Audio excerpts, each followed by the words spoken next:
Allez partout le monde, faites des disciples, en les baptisant au nom du Père, du Fils et du Saint-Esprit, et enseignez-leur tout ce que je vous ai prescrit.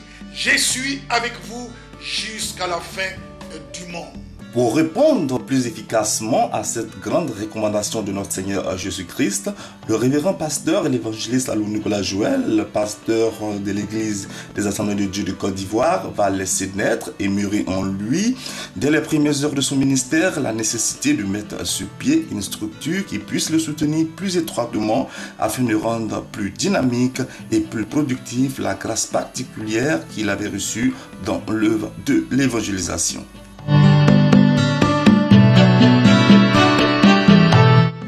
Après avoir servi dans plusieurs églises locales, le pasteur Joël va vivre toute l'année 88 sa première expérience d'évangéliste itinérant avec un ministère détaché. Il parcourt toute la Côte d'Ivoire pour annoncer la bonne nouvelle. Cette année 88, j'ai donc parcouru, j'allais dire, tout le pays. Et c'est en 89 donc que j'ai été rattaché encore à une église par manque de moyens financiers pour soutenir un ministère détaché. Ayant pris la tête de l'église des Assemblées de Dieu de Cocody, il va y rester pendant 3 années avant de s'envoler en 1992 pour la France dans le cadre d'une mission des Assemblées de Dieu de Côte d'Ivoire dans ce pays. De retour en 1998, après une mission bien fructueuse, les choses vont davantage se préciser quant à la vision de mettre sur pied un ministère pour soutenir les campagnes d'évangélisation. Quand je suis revenu, c'est là que j'ai exposé ma vision, le désir que Dieu avait mis dans mon cœur à mes pères, n'est-ce pas, à mes frères, à mes collègues, leur disant que Dieu m'avait donné un ministère d'évangéliste et il fallait que je me consacre à ce ministère.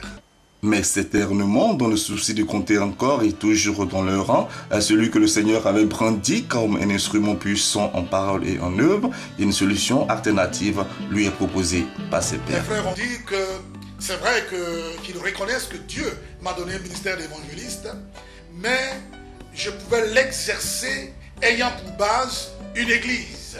C'est ainsi donc qu'ils m'ont affecté à Cocody, aux 2 plateaux, Angré, pour prendre la direction de cette assemblée-là. Donc, ils ont même ajouté que tu peux avoir l'église d'Angré comme base et quitte à prendre d'autres pasteurs avec toi pour que lorsque tu sortiras pour les évangélisations, pour les missions, eh bien ces autres pasteurs-là puissent rester sur l'assemblée. C'est ce qui a été fait. Ayant pris donc la tête de l'église d'Angré Temple Chandelier, le pasteur obtient de ses pairs l'autorisation de concrétiser sa vision en mettant sur pied un ministère qu'il a nommé le ministère du Christ vivant, MCV, dont il entend ici la signification en biblique. Ministère du Christ vivant. J'ai donné ce nom en m'appuyant sur le verset de l'Apocalypse, chapitre 1, versets 17 à 18. Jésus, apparaissant à l'apôtre Jean, lui dit, ne crains pas, je suis l'alpha et l'oméga. J'étais mort, mais voici, je suis vivant au siècle des siècles et je tiens les clés de la mort et du séjour des morts. Alors cela signifie que j'ai compris que Jésus, ressuscité, est vivant. Et s'il est vivant, il continue son ministère. Le ministère de sauver les âmes, le ministère de guérir les malades, libérer les paralytiques, les estropiés et autres. Ensuite, chasser les démons, faire entrer, n'est-ce pas, les âmes dans le royaume de Dieu et édifier le peuple de Dieu. J'ai donc donné le nom du ministère du Christ vivant. Et en effet, Christ est vivant et nous prêchons le Christ vivant, Jésus qui est toujours le même, hier, aujourd'hui et éternellement. Structure au service des églises et non une église lui-même, séminaire d'édification, formation théologique, retraite spirituelle et émissions radiophoniques sont les activités qui vont accompagner la principale qui est l'évangélisation.